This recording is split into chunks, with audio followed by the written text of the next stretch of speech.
You can't miss The Andy Griffith Show, which is considered the biggest American sitcom of the 60s. The show brought great success to the crew, especially Andy Griffith, the actor multi-talented American television producer. Surely anyone who is a fan of The Andy Griffith Show would think that Andy Griffith would be extremely satisfied with his work because of its success. But the truth is that some things have become thorns in his side, especially the One Mayberry. Today, we're bringing you facts you've never heard about The Andy Griffith Show. Let's get started. The Andy Griffith Show, which graced television screens from 1960 to 1968, not only bore the name of its already familiar lead actor, but also catapulted Andy Griffith into superstardom. Rooted in the actor's nostalgic recollections of his upbringing in Mount Airy, North Carolina, a town today populated by approximately 10,193 citizens, the show brought Mayberry to life. In this idyllic town, each character was a reflection of people Andy had once known or archetypal figures embodying the essence of country living. The wholesome storylines and the charming small-town aesthetic of The Andy Griffith Show have contributed to its enduring popularity. A consistent performer, the show garnered steady viewership for CBS throughout its 8-year run, from 1960 to 1968. Remarkably, it never dipped below 7th place on the Nielsen ratings and eventually claimed the coveted #1 spot by the time it concluded. This achievement placed the show in the illustrious company of only two other television giants, I Love Lucy and Seinfeld. In addition to its impressive ratings, the show earned recognition through award nominations and wins. Although it didn't secure the Best Comedy title, Don Knotts and Frances Bavier both clinched Emmy Awards for Best Supporting Actor in a Comedy Series. These accolades stand as a testament to the exceptional talent of the cast and the compelling power of their characters, crucial elements that fueled the success of The Andy Griffith Show. The show's impact extended beyond creating exaggerated versions of rural residents. It crafted characters that were not only heartwarming but also profoundly relatable. The allure of Mayberry, with its seemingly perfect inhabitants, drew viewers back repeatedly, offering a comforting escape from the hustle and bustle of busy cities and the demands of the real world. The enduring legacy of The Andy Griffith Show lies not just in its humor, but in its ability to create a timeless sanctuary where audiences could find solace and joy in the uncomplicated charm of Mayberry's residence. While Andy Taylor, the beloved character from The Andy Griffith Show, earned the prestigious #8 spot in TV Guide's list of 50 greatest TV dads of all time on June 20th, 2004, the off-screen dynamics painted a different picture for the actors involved, particularly with Don Knotts, who portrayed Andy's trusted deputy, Barney Fife. Originally, both Andy Griffith and Don Knotts had signed 5-year contracts for the show, with no plans to extend their collaboration beyond that period. When the initial contract term concluded, Don Knotts sought out other projects, looking to explore new opportunities. In contrast, Andy Griffith expressed a desire to continue with the show and penned a new contract. However, complications arose when this clashed with the 5-year movie deal that Don Knotts had already committed to with Universal. As a result, Jack Burns stepped in to replace Don Knotts in 1965. The on-set harmony also faced challenges between Andy Griffith and Frances Bavier, who played Aunt Bee. Their relationship during filming was strained, with Bavier reportedly not being a fan of her character and harboring resentment towards the role. Despite these disagreements, in 1989, when Bavier fell ill, Andy Griffith visited her, and she expressed regret over their strained relationship. However, these conflicts, while existing, did not overshadow the success and consistently high viewership of the show. Andy Griffith managed to maintain a relatively cool head when it came to the production of the show, even in the face of challenges, such as when the showrunner suggested a character that he initially doubted would work. Ultimately, these disagreements became mere footnotes in the history of the show, with the enduring legacy of The Andy Griffith Show transcending the behind-the-scenes challenges. The on-screen warmth and charm of Mayberry's residents continue to captivate audiences, leaving behind a timeless and cherished piece of television history. Despite the generally harmonious atmosphere on the set of The Andy Griffith Show, there was one character that Andy Griffith himself harbored resentment toward. While he had a significant degree of control over the creative process, there were instances where he couldn't outright reject certain ideas. This led to the inclusion of a character he disliked not once, but twice in the show's history. The Andy Griffith Show had its roots in a different concept than what ultimately unfolded on screen. Originally, as a stand-up comedian, Griffith envisioned incorporating some of his own routines into the show. However, with the introduction of Don Knotts as Barney, the role of the funny guy was delegated to him. In the initial planning stages of the show, Griffith intended to base it on his appearance on The Danny Thomas Show in 1960. The initial premise was that, given Mayberry's small size, Andy Taylor would assume multiple roles such as sheriff, justice of the peace, newspaper editor, and mayor.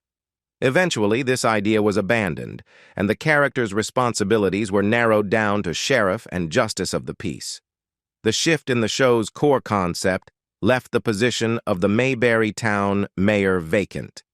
Show creator Sheldon Leonard deemed this absence too significant to overlook and suggested introducing a mayor character to serve as a superior to Sheriff Andy Taylor. Despite generally amicable relations with Sheldon, Andy Griffith revealed that their only significant disagreement centered around this new character.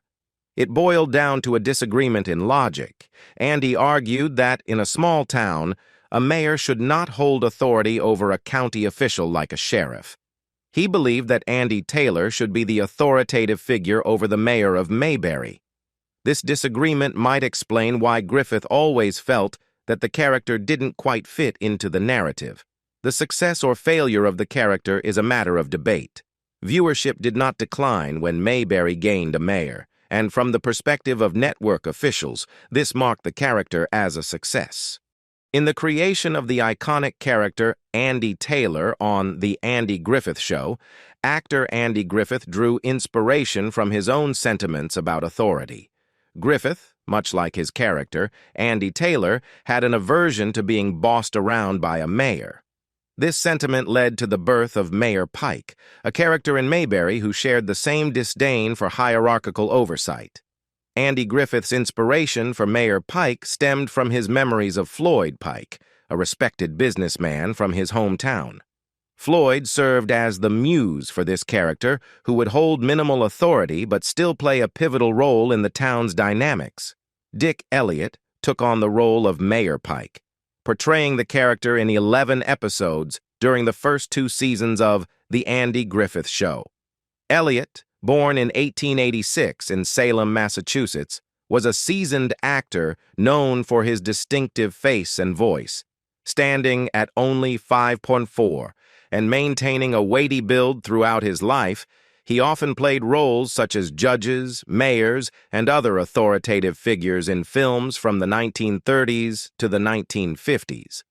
Despite his extensive career, Elliott's face was more recognizable than his name to many audiences. His film debut in 1933 marked the beginning of a prolific career that included over 240 films and numerous television appearances in the 1950s. Tragically, Dick Elliott passed away from natural causes on December 22, 1961, at the age of 75. His death coincided with the middle of the second season of The Andy Griffith Show. The final episode featuring Mayor Pike was released posthumously 2 months later. The show chose not to address Mayor Pike's absence, leaving fans speculating about his fate. The lack of explanation led to various theories among fans, suggesting that Mayor Pike may have died or left town. Although the show never confirmed these theories, it did introduce a replacement character, marking the end of an era for Mayor Pike and adding a touch of real-life sadness to the fictional world of Mayberry. After the untimely death of Dick Elliott, Mayberry underwent a significant change as a new mayor took the reins. Roy Stoner, portrayed by Parley Baer in 7 episodes of Season 3 of The Andy Griffith Show. Mayor Stoner's inaugural episode, aptly titled Andy and the New Mayor, showcased a contrasting leadership style compared to his predecessor, Mayor Pike. Mayor Stoner's strict approach interfered with Andy and Barney's police work, resulting in an unfortunate series of events. A poor man found himself convicted for moonshine and stuck up a tree after a bear chase, highlighting the consequences of the new mayor's interference. Parley Baer, born on August 5, 1914 in Salt Lake City, developed a passion for acting early in life. After graduating from West High School, he pursued theater studies at the University of Utah. In 1965, he was selected to dedicate a theater in honor of his former teacher, Maud May Babcock. Baer earned a reputable status as a character actor, participating in over 15,000 radio programs, 60 movies, and 1,600 TV shows during his remarkable 60-year career. Notable roles included Chester in the original production of Gunsmoke, Darby in The Adventures of Ozzie and Harriet, and even one of the Keebler elves. While Baer's radio appearances may have made his voice more recognizable than his face, he left an indelible mark as the no-nonsense leader of Mayberry in The Andy Griffith Show. Although he had fewer episodes than Dick Elliott, Baer's portrayal of Mayor Stoner resonated as a formidable figure in the town.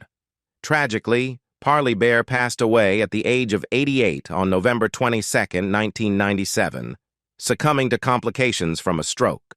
His wife, Ernestine Clark, also passed away in 2000. They left behind 2 daughters, Kim Baer and Dane Sloan, as well as 3 grandchildren.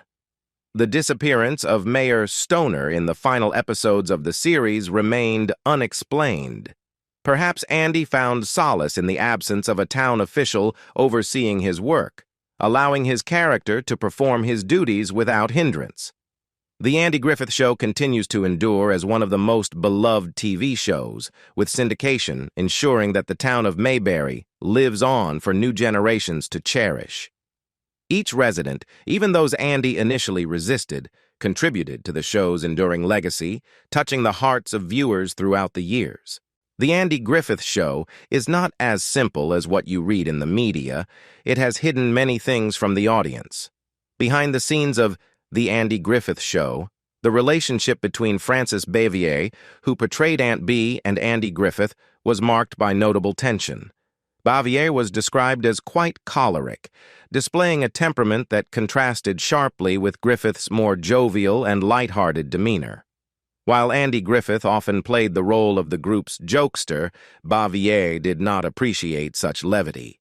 In stark contrast to the rest of the cast who engaged in playful activities like playing, dancing, or singing when not on set, Bavier preferred solitude, maintaining a serious and reserved demeanor at all times. The strained dynamics extended beyond Andy Griffith, as Bavier reportedly had vocal altercations with 1 or 2 other co-stars. Despite her accomplished background as a stage actress and graduate of the American Academy of Dramatic Arts, Bavier approached her roles with utmost professionalism and seriousness. This commitment to her craft, however, seemed to contribute to an atmosphere of tension on set, with her more reserved and serious approach standing in stark contrast to the lighter interactions among the cast. The dynamics between Bavier and her co-stars, coupled with her personal preferences for solitude, painted a picture of an actress who, while undoubtedly talented, struggled to find harmony within the camaraderie of the show's ensemble. The tension between Bavier and her co-stars adds a layer of complexity to the behind-the-scenes dynamics of The Andy Griffith Show, illustrating that even in the idyllic world of Mayberry, not all relationships were as harmonious as they appeared on screen. Besides, in the midst of the otherwise harmonious camaraderie on the set of The Andy Griffith Show, Andy Griffith's penchant for practical jokes added a layer of playful mischief, though not all his co-stars found it amusing. One notable recipient of Andy's pranks was Frances Bavier, who portrayed Aunt Bee. Her disapproval was evident as she frequently frowned upon Andy's jests, creating a dynamic of tension amid the lightheartedness. Don Knotts, Andy's close friend, and on-screen deputy Barney Fife bore the brunt of many of these pranks. Andy took pleasure in orchestrating surprises to startle Knotts, such as dropping a metal film canister near him while he napped. Another playful provocation involved Andy teasing Knotts by calling him by his actual first name, Jess, a moniker Knotts did not particularly appreciate. In retaliation, Andy's mischievous castmates devised their own scheme to even the score.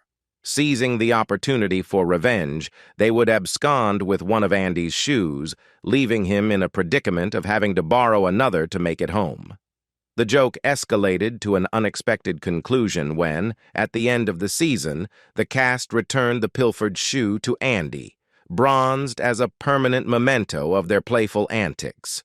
When The Andy Griffith Show first premiered, Andy Griffith was resolute in his belief that it would run for a succinct 5 years, signaling an end to his commitment to the series. Don Knotts, who played the iconic character Barney Fife, found this timeline aligned with his own aspirations. As the 5th year approached, Knotts received a tempting film deal offer from Universal, presenting an opportunity for a new chapter in his career. However, Andy Griffith made an unexpected decision to extend the show, contrary to the original plan. Despite this change, Don Knotts chose to depart the series, opting to pursue the film deal. On screen, Barney's departure was explained by his decision to join the Raleigh, North Carolina police force, while in reality, Knotts ventured into the world of movies. Although he did return for a total of 5 episodes, his absence marked a significant shift for the beloved character. Reflecting on her father's decision to leave the show, Don Knotts' daughter, Karen, provided insight into the challenges her father faced. She emphasized the demanding nature of the show, describing it as hard, intensive work.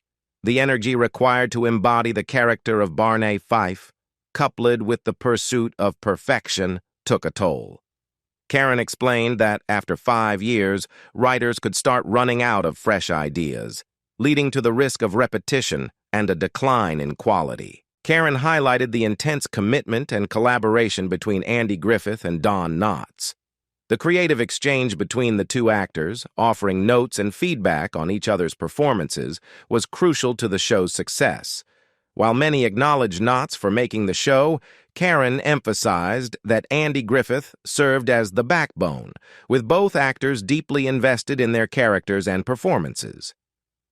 The departure of Don Knotts marked a significant moment in the show's history, leaving an indelible impact on the dynamic that had defined The Andy Griffith Show.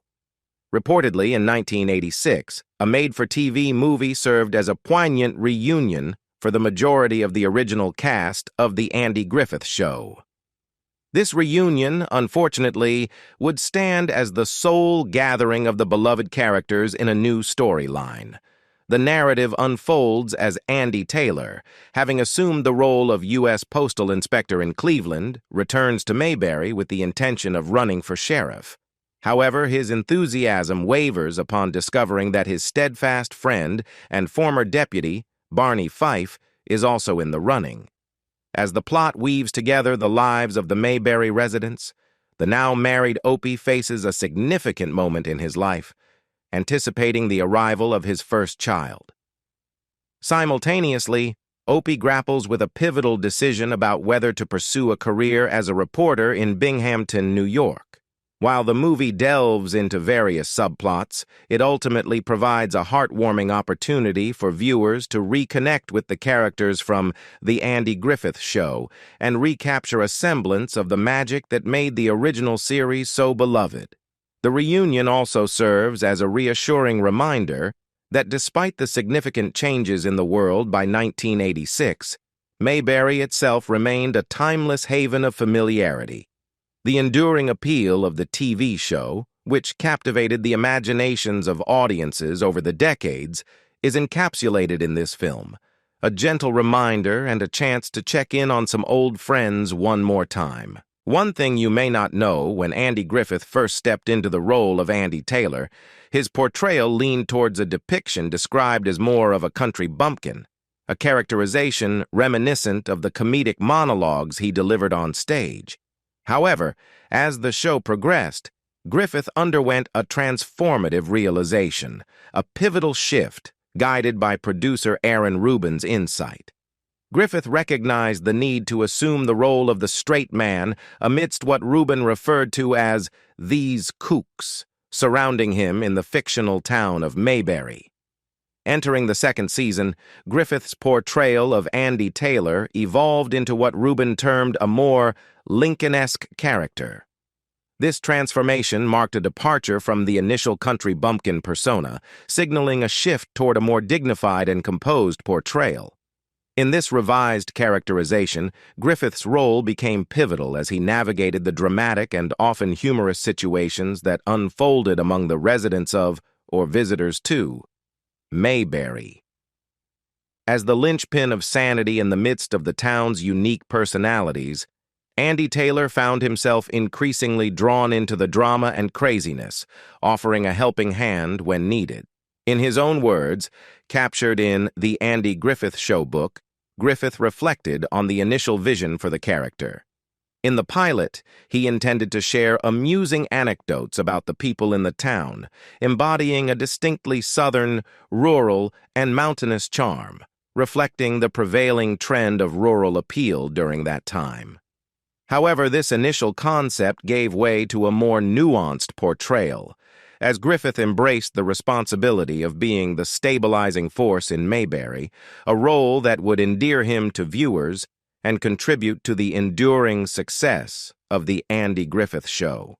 During the era when sitcoms were typically filmed or taped in front of a live studio audience, Andy Griffith stood out as an exception to the norm. Unlike many of his contemporaries and those that followed, although it's less common today, Griffith was vehemently opposed to the idea of incorporating a live audience into his show.